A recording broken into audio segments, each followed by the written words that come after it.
Please welcome Henry Cooke, talking number stations, Cold War, shortwaves.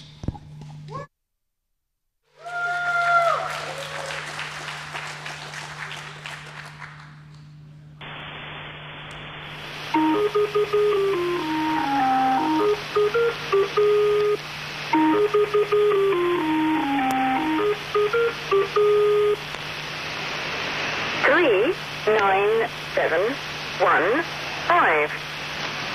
3, 9, 7, 1, 5. That was a recording made on the 26th of November 1995 by a radio amateur in Hull.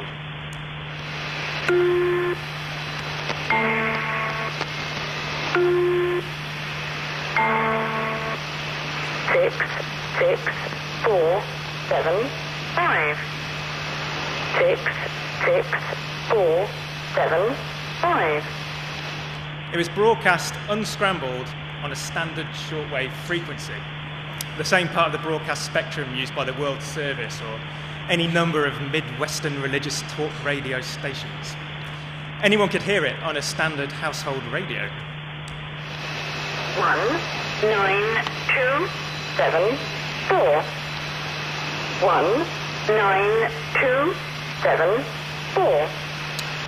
Shortwave radio can get a long way around the world under the right conditions. It sort of bounces off a layer of the atmosphere and again off the Earth. It kind of ricochets around the world and over the horizon, which means that transmitter for this signal could have been anywhere in Europe easily, maybe even further, as could the intended recipient. 7, 8, 4, 9, 4. 7, 8, 4, 9, 4. The wonderfully named Enigma 2000, a group of radio enthusiasts linked by the internet, eventually tracked this particular transmission to this site in Cyprus. And he managed it because this was not a one-off transmission. This particular station broadcast regularly from the late 1980s through to 2008, and it wasn't alone.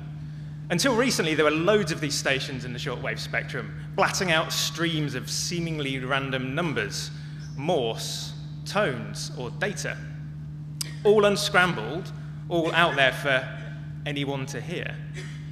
And they were nicknamed the number stations by the radio community, who have been merrily theorizing about their existence for decades. These stations are unlicensed and unlisted. Legally, they're anonymous, which is strange when you consider the resources that you would need to run a station like this. Excuse me. Which is strange when you consider the number of stations that you would need, number of resources that you need to run a station like this. You need power, for a start. You need a lot of power to run a powerful radio station. You also need people to run that station, and you need real estate for the transmission towers. And you need time. Many of these stations broadcast for decades uninterrupted. And you'd think that pirates this powerful would have been shut down with extreme prejudice by any government that cared about keeping its radio spectrum policed.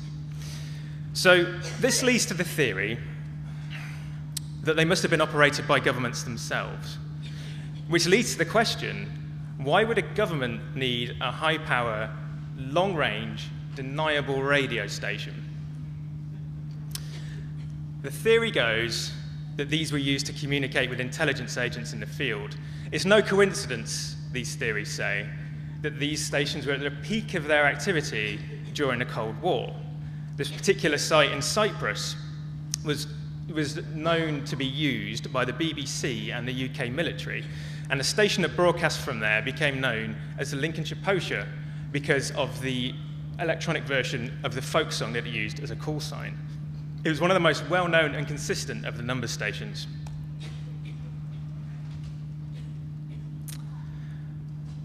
So, I'm sure some of you are wondering, if these stations were clandestine communications channels, how did they keep their communications secret?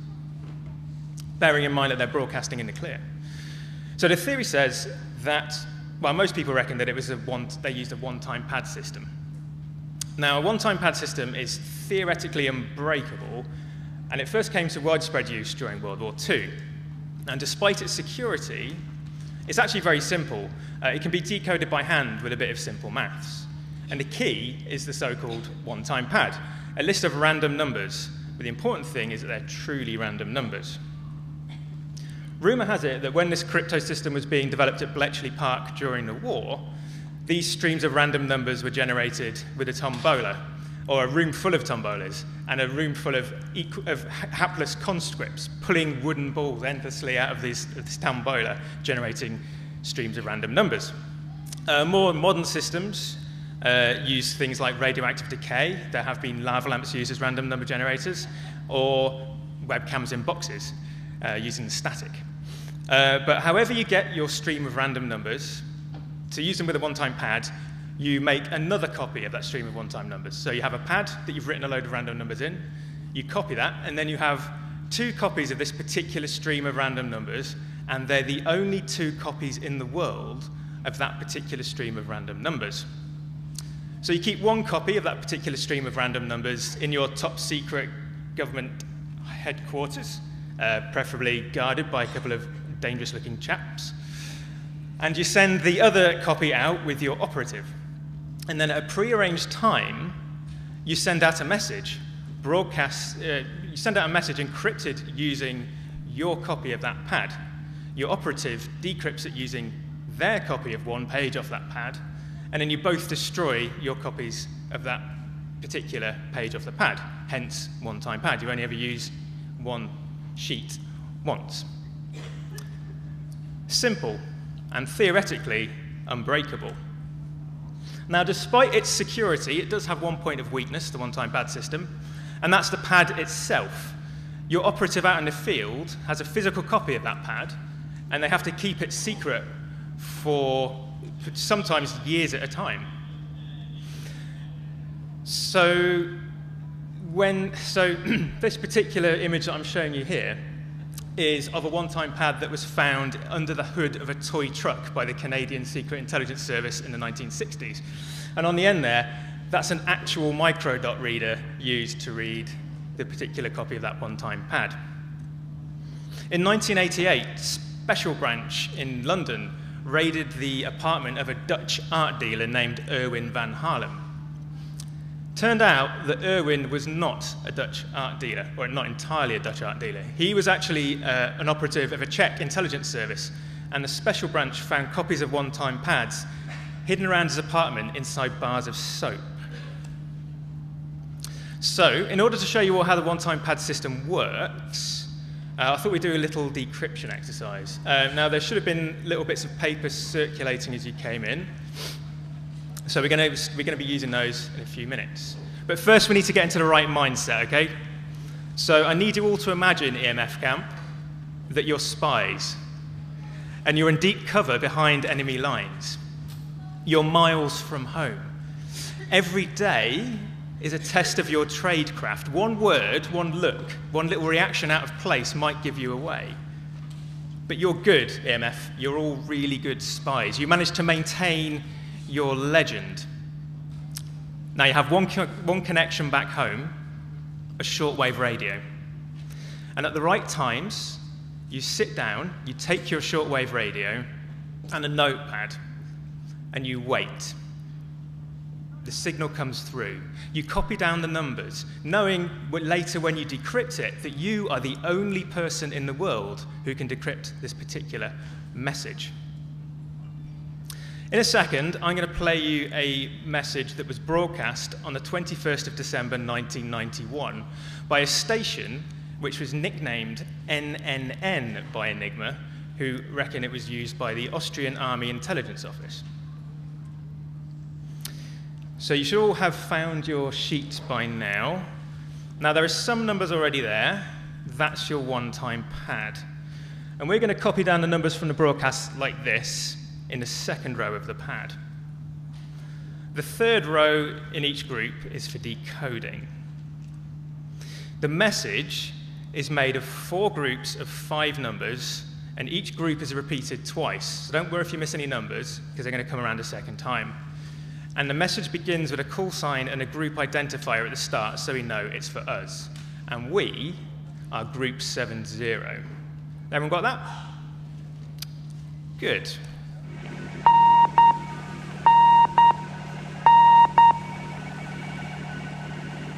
Group 70 6288 62886 13297 13297 60318 60318 26319 26319.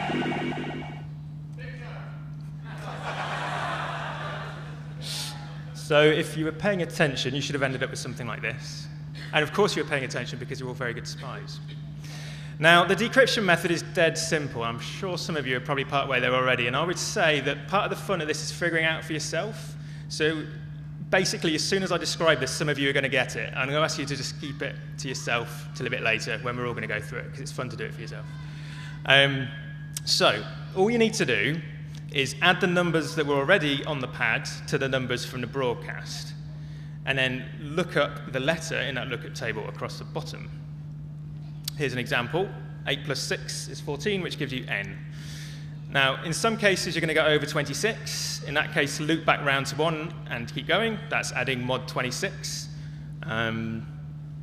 or subtracting 26, either way.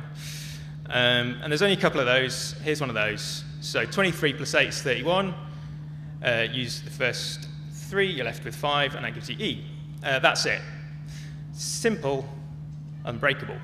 And where you get on with that, I'm going to talk about another number station named UVB76, which actually isn't a number station, but we'll get onto that in a second. This one appears to have operated out of various sites inside Russia, and it was first heard in the late 70s, early 80s.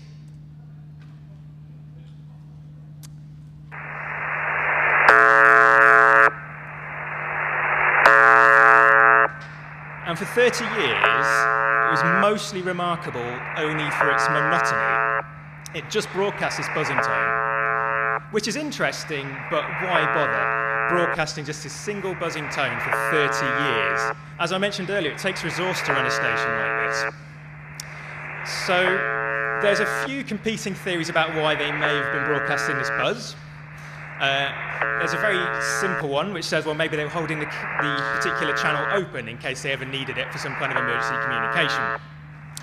There's a more paranoid theory, and it's actually the more popular theory. And that theory is that it's a dead man's switch. The idea is that if this broadcast was ever to have stopped, then that would have been a signal to a hidden receiver somewhere else in the world that it was time to unleash automatic Armageddon in a system of mutually assured destruction. Mostly, though, it just carried on buzzing like this, which is interesting, but why bother? And then in 2010, things start to get weird. The site moves inside Russia, and different communications start to appear on the channel. This is a message broadcast on the 23rd of August, 2010. UZB-76. UZB-76. Now, I don't know if anyone speaks Russian. 93. I don't. 882. So we'll just skip over that. Now, the next one I'm going to play you was broadcast about a week later on the 2nd of September 2010.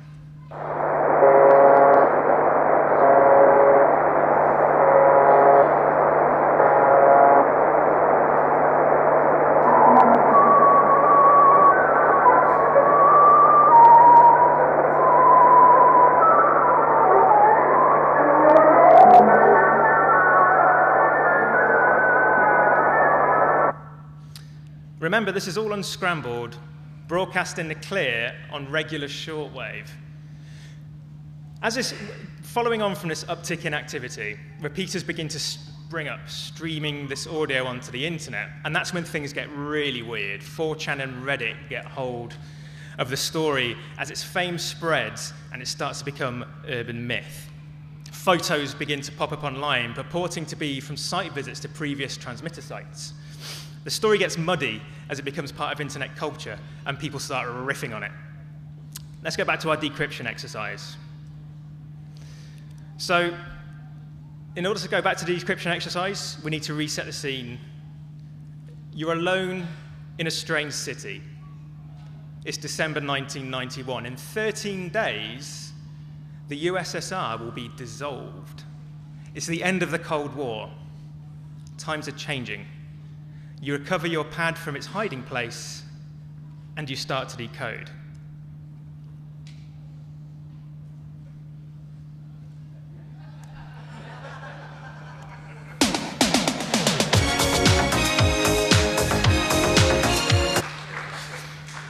So that was a bit that I made up. But to be clear, the actual recording was genuine, and the method was relatively genuine. It's a simplified method it was a simplified version of a more complex method. I gave you all a doctored pad. I can try to explain some of the maths later if you're interested. So, wrapping up.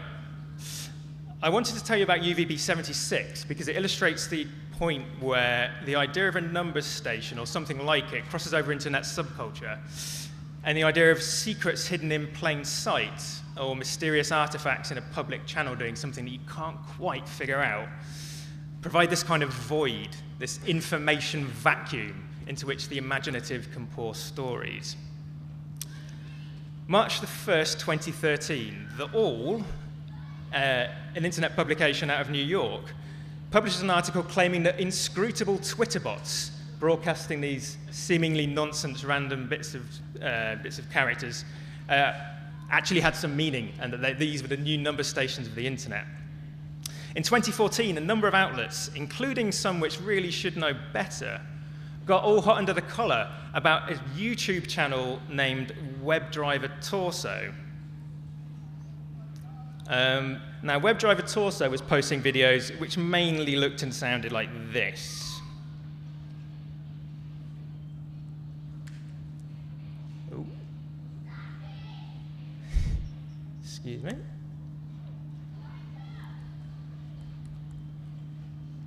So, Keynote has stalled on me, everybody.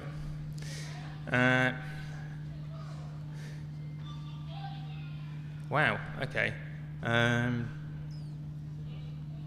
Right. WebDriver Torso was posting videos which mainly looked and sounded like this. WebDriver Torso turned out to be a Google testing account. Or did it? These urban myths of the ether, these folk tales of the connected world, service a need for mystery that's followed us out of the woods and campfire circles via ghost stories onto our networks. The next time you encounter something incomprehensible on the internet or off the internet, maybe consider that it's not for you to comprehend. Maybe it's for the one person or machine in the world who can decode it. Thank you, that's me. There's a whole bunch of notes in that first URL there, and the second URL is the CoNet project, which was basically all of the audio, most of the audio for this talk I got from there. So if you're going to check out one thing following this, check out the CoNet project, it's amazing. Thank you.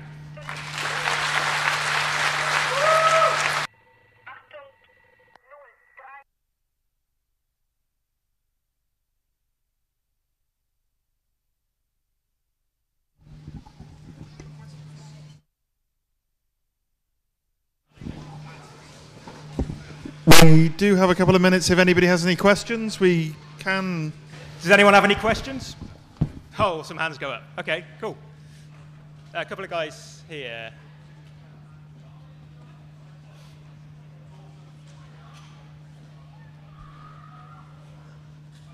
You mentioned the site in Cyprus and gave us the location. Yes. Were many other sites located, please? Sorry? Were many other sites located physically? That's a good question. Yes. Essentially, like Enigma 2000 were distributed all over Europe, so they were kind of able to triangulate quite a few of the sites. I can't really name any at the top of my head, but if you Google Enigma 2000, there's a lot of stuff there, and then a lot of the sites have been tracked down, yeah.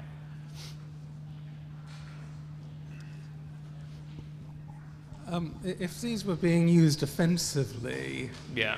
in espionage, was there any attempt made to jam them? Yes. So, I mean, the one I started with, the Lincolnshire Poacher, was quite regularly jammed. Because as well as broadcasting from Cyprus, there was also an Australian sister station called Cherry Ripe, which was broadcasting around parts of Southeast Asia. And frequently in that part of the world, the signals were getting jammed, yeah. Which, I mean, jammed in a really crude way. It's essentially just noise or a competing signal broadcast much more powerfully on the same channel. But yeah, they were frequently jammed. They had these really strange broadcast schedules. So they most number stations wouldn't broadcast at the same time every day. They kind of broadcast at different times during the day. And the actual time that they broadcast had this really strange, it was a very strange function. So it's very difficult to predict when they would be broadcast. Basically in order to avoid jamming, because if somebody who's trying to jam the broadcast doesn't know when it's going to be transmitted, then you've got a better chance of avoiding being jammed. So there's quite a lot of sort of cat and mouse going on in that space. But there were actually, another thing that Enigma 2000 did was decode the transmission schedules and post them up so the listeners could listen in. Following on from what you just said about the jamming, how would the remote agent know when and on what frequency to listen?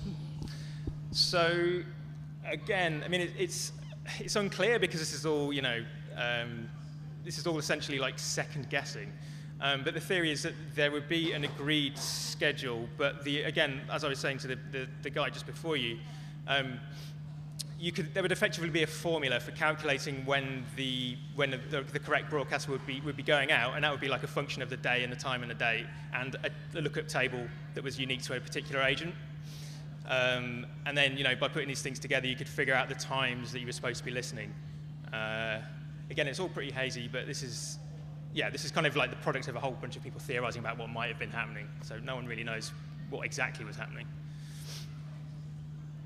There's a guy down here, and there's someone at the back as well. I was just going to say, have you heard about the fairly recent North Korean number station? Yeah, and that's really fascinating because there is a theory about number stations which says that, so a number station is useful for a few things. One of the things it's useful for is if you've got a bunch of agents out in the field, you can communicate with them secretly, fine.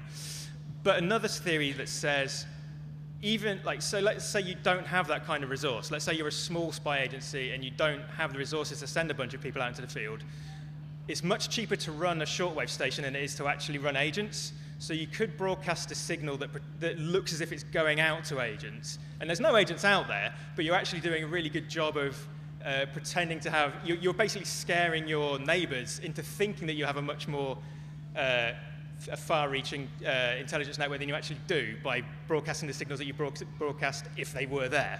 So it's kind of like a sort of second-level inception thing going on. I'm going to ask, do you think that it is like a one-time pad or anything like that, or do you think it's psychological warfare? I think it's psychological. I mean, the thing about this stuff is that it's mostly Cold War 80s tech, and there's no real need to be running this stuff when you've got the internet and strong crypto. So I would reckon that anything that's going on at the moment is more psyops than it is actual, proper intelligence work.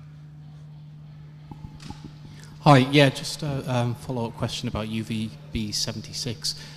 Talk about it being sort of a dead man's switch.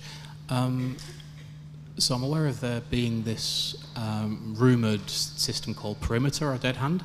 If you're aware of it, was there any link ever made to that system, or was it ever located within the USSR? I'm afraid I didn't quite catch the question. It's all right. I'll move on. It's fine. I'll catch you afterwards. It was just a bit mumbly. That's all. Okay.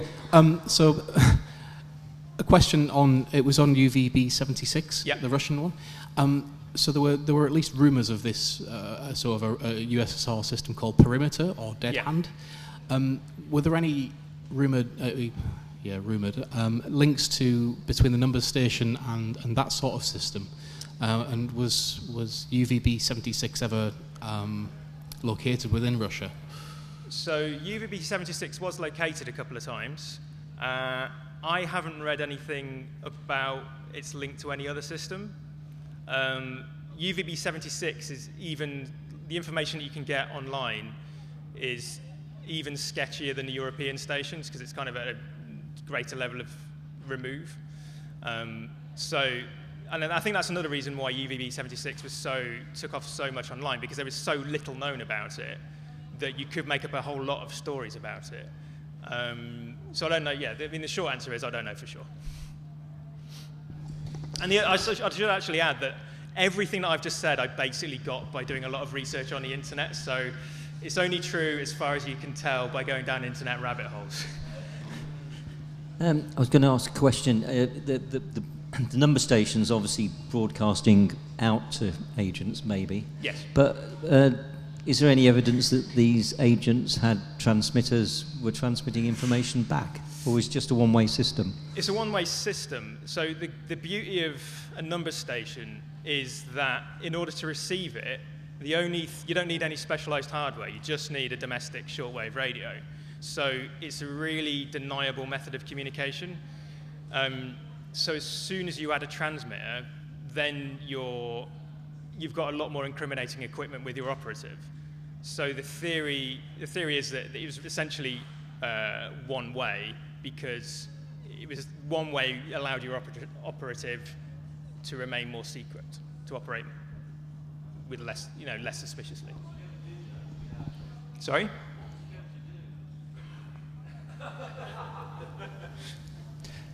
So one of the things that surprised me about that excerpt that had Swan Lake in it was that basically it seems like there's a lot more sort of information, like metadata, in there than you would have with just pure numbers. So I wonder if there's been, I wonder how common it is to have sort of high information content, recordings and things like that, and whether or not people have tried to say, well, that track comes from such and such a recording, or try to pinpoint things like that. Is that something that you've come across at all?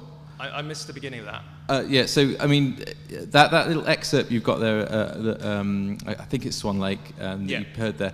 That sounds like it's come from like a recording, right? So you might be able to say, well, that's come from the recording on this record or that record or something. So you can pinpoint. There's inherent metadata there, isn't there? About if it was recorded by the Moscow Symphony Orchestra, that's different from if it was recorded by the New York Symphony Orchestra, right? That means two different things. So I'm just wondering, how common is it for that information to be there, available, and has anyone looked into that sort of thing? So the theory is that the broadcast of that particular piece of music on UVB 76 was a mistake. There's a lot of really weird stuff about UVB 76 online, as you might imagine. Most people who are theorizing about where the actual source of the audio came from seem to think that it was actually a room that physically had a speaker and a microphone, and a buzzer and a microphone, and it wasn't anything more complicated than that, because people who were listening to it would occasionally hear like people shuffling around in the background, or like things being knocked off shelves, or people swearing or whatever. So the theory is that Swan Lake going out was a mistake, and it was somebody playing it elsewhere in the station. It just happened to go out. That's what I've read. Thank you, everyone. Sure though, right? You've just got half an hour before the film festival starts in this tent. That gives you half an hour to go to the volunteer area and volunteer to work a shift. This festival is run by volunteers, so please do register. Thank you very much, everyone.